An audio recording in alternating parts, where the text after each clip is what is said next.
गयासुद्दीन बिलबन एक दिन शिकार खेल रहे थे।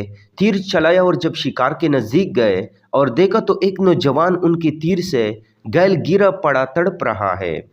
कुछ ही पल में उस घायल नौजवान की मौत हो जाती है। पता करने पर मालूम हुआ कि वो पास के ही एक गांव में रहने वाली बुजुर्ग खातून का अकलौता सहारा था और जंगल से लकड़ियां चुनकर बेचता और जो मिलता उसी से अपना और अपनी माँ का पेट भरता था।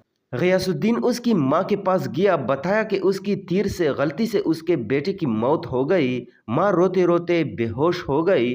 फिर गयासुद्दीन ने खुद को काजी के हवाले किया और अपना जुर्म बताते हुए अपने खिलाफ मुकदमा चलाने की आज़ादी दी।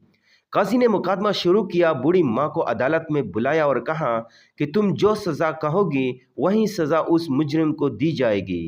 बूढ़ी औरत ने कहा कि ऐसा बादशाह फिर कहाँ मिलेगा जो अपनी ही सल्तनत में अपने ही खिलाफ मुकदमा चलाए, उस गलती के लिए जो उसने जानबूझकर नहीं की।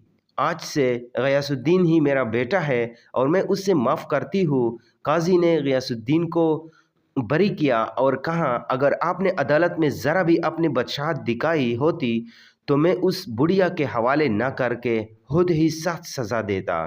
उस पर गयासुद्दीन ने अपनी कमर से खंजर निकालकर काजी को दिखाते हुए कहा, अगर आपने मुझसे मुजरिम की तरह रवैया ना अपनाया होता और मेरी बदशाहत का ख्याल किया होता तो मैं आपको इसी खंजर से मौत की गांठ उतार देता।